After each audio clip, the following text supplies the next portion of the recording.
I'm Tina Stromsted. I'm a Jungian psychoanalyst, a dance movement therapist, and a somatics educator and psychotherapist, body-oriented psychotherapist. I grew up in a very intellectual family. We would be having these very intellectual conversations about the news, politics, current events, books, things like this, above the table. And below the table, people were doing this way with their feet, and they were wringing their napkins and their hands. And in a way, it felt like sign language along the floor, like, how am I really feeling? Then I would go across the street to the fields where there were corn stalks and alfalfa, and find my way to the center of the field and begin to turn and dance.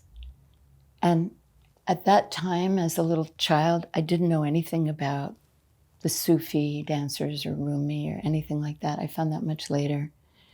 But it made me feel centered. I could feel the connection between the sky and the earth. I could feel my feet in the land. I could see the trees. I could hear the birds. And I felt more whole. Later on, when I lived in Cambridge, Massachusetts, I was taking dance classes. And then I started doing some teaching. And I noticed that my interest was more not in whether the students were doing the movement perfectly. I was so drawn by the individual differences between what they were doing. And it felt like they would say, oh, I'm not doing it just right. It was like that was the error or the crack in the form. But for me, that's where the soul was. You know, it was in the crack where something genuine in the person started to shine through. I met Joan Chodorow. I trusted her right away. There was a deep sense of presence and wisdom. So I learned authentic movement through Joan. I really fell in love with it. I felt so at home with my body. But in this case, instead of taking someone else's moves and putting them on my body, I had a chance to close my eyes, as we do in authentic movement, and listen for nature as it moved through my body and discover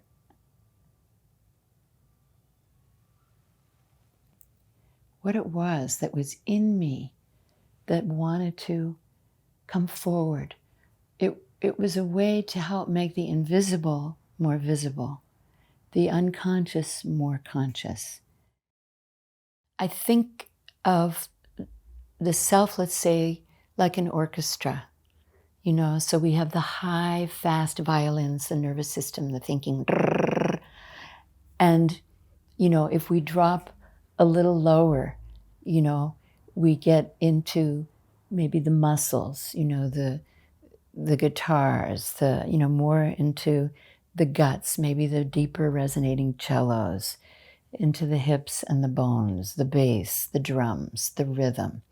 And so part of how I see my job is to help people connect with the full orchestra that they are, with all of those resonances, with all of those kinds of intelligences, with all of those different tempos and rhythms.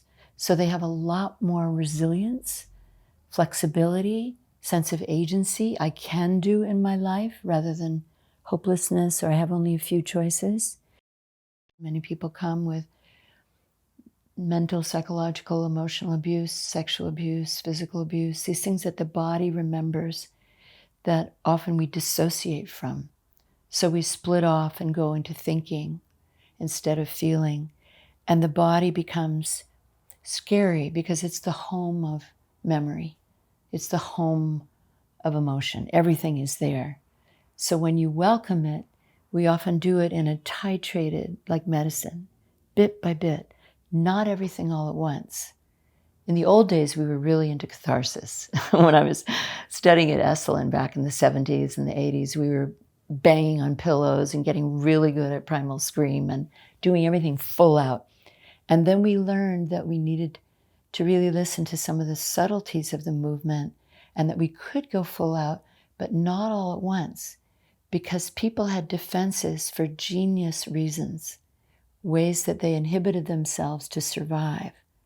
So part of what we do in the work is to discover why the person is stopping, what it's like, what's holding them back, and thinking this genius part of them found a way to be safe, to keep going, and to honor that before creating an environment that allows those coverings of the self to peel away so something more soulful can blossom.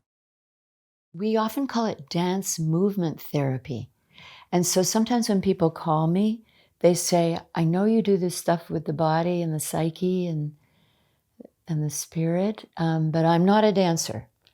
And I'll say, we all move.